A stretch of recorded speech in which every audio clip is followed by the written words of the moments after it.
जिन student ने 12th में अपना PCM as a main subject ले रखा है वो क्या कर सकते हैं? पीसीएम यानी फिजिक्स, केमिस्ट्री एंड मैथ्स। तो इंजीनियरिंग तो एक है ही है।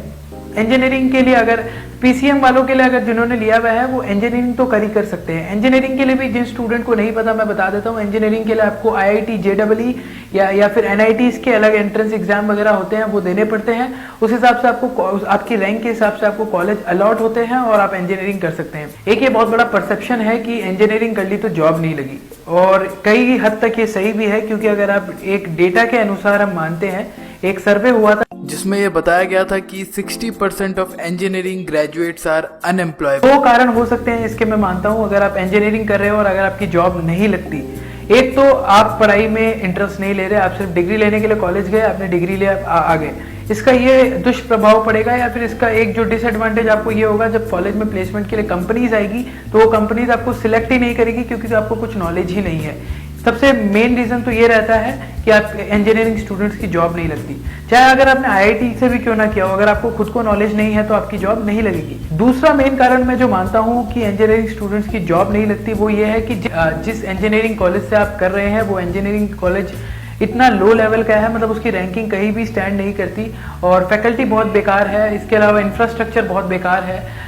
तो उस केस में कंपनीज आती ही नहीं है आपके कॉलेज में, तो आपका प्लेसमेंट कैसे होगा? इस चक्कर में भी बहुत सारे स्टूडेंट बेरोजगार होते हैं। बट इस चक्कर में एक फायदा है कि जो स्टूडेंट ने घटिया कॉलेज से भी अपनी इंजीनियरिंग की है, बट वो स्टूडेंट होशियार है, तो वो अपनी जॉब कहीं ना कहीं लगवा ही लेगा। ये एडवांटेज रह सकता है, बट ये जो संख्या होती है कुछ स्टूडेंट की जो अपनी जॉब खुद लगवा लेते हैं, ये बहुत लिमिटेड रहती है। इसमें आपको भी मेहनत करनी पड़ेगी।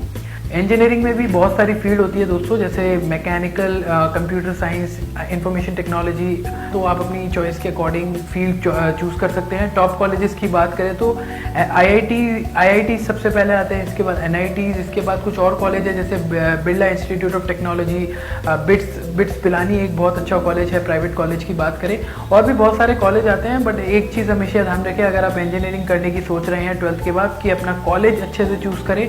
कॉलेज अच्छा हो तो मैं आपको रिकमेंड करूंगा आप इंजीनियरिंग करें, बाकी आप अपनी तरफ से डिसाइड कर सकते हैं। इसके अलावा अब हम बात कर लेते हैं और क्या क्या करियर ऑप्शंस हो सकते हैं 12th साइंस जिन्होंने पीसीएम से ली है। अगर आपका मैनेजमेंट साइड में आपका जाने का मन है, अगर आप मैनेजमेंट में अपना करियर बनाना चाहते हैं,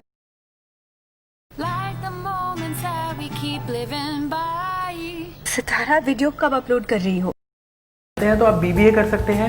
बीबीए यानी बैचलर ऑफ बिजनेस एडमिनिस्ट्रेशन। ऐसी कोई बात नहीं है कि सिर्फ बीबीए कॉमर्स वाला ही कर सकता है, बीबीए एक साइंस स्टूडेंट भी कर सकता है। इसके अलावा सीए कर सकते हैं। जी बिल्कुल सही सुना आपने, सीए कर सकते हैं अगर आपका इंटरेस्ट इस तरफ जा रहा है। 12th साइंस के बाद आपको पसंद नहीं आया 12th साइंस में पीसीएम, एक साइंस स्टूडेंट के लिए बहुत लिबर्टी होती है जिन्होंने पीसीएम से पास किया, कि वो किसी भी फील्ड में जा सकते हैं, कोई रोक टोक नहीं है। तो जैसे कि मैंने बताया, सीए आप कर सकते हैं, सीए यानी चार्टर्ड अकाउंटेंट, सीएस यानी कंपनी सेक्रेटरी, होटल मैनेजमेंट एक अच्छा करियर ऑप्शन हो सकता है आपका, BHM bachelor of hotel management, BSc in hotel management. इसके अलावा फैशन डिजाइनिंग, आप अगर आपका फैशन डिजाइनिंग में इंटरेस्ट है तो आप फैशन डिजाइनिंग में जा सकते हैं। बीजीएमसी यानी कि bachelor of journalism and mass communication में आप जा सकते हैं अगर आपको जर्नलिज्म में इंटरेस्ट है।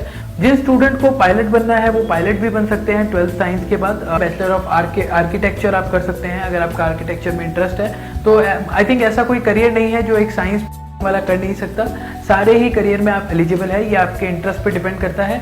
अगर आप जानना चाहते हैं 12th के बाद कौन कौन से बैंकिंग और गवर्नमेंट एग्जाम है, तो हमने एक वीडियो बनाया था, इस पे आप आई बटन पे ऊपर क्लिक करेंगे तो आपको वो वीडियो मिल जाएगा। इसके बाद अगर आपने साइंस से पीसीएम लिया है तो आप एमबीए कर सकते हैं, अपना अंडर ग्रेजुएट कोर्स करके, एमटेक कर सकते हैं, एमएस कर सकते हैं, एमकॉम कर सकते हैं, बीसीए कर सकते हैं। बीसीए अगर आपने करा है तो आप एमसीए कर सकते हैं। तो मेरे हिसाब से बहुत सारे करियर ऑप्शंस आपके पास मिल जाते हैं अगर आपने साइंस ली है।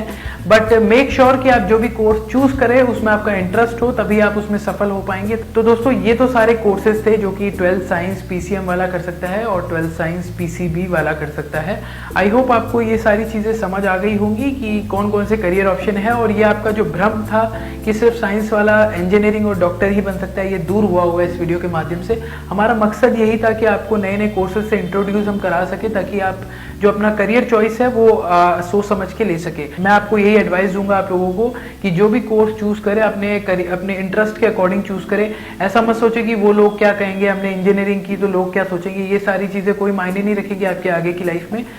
आने वाले समय में आपको व्हाट आफ्टर 12 कॉमर्स पे वीडियो मिलेंगे, 12th आफ्टर आर्ट्स पे वीडियो मिल जाएंगे।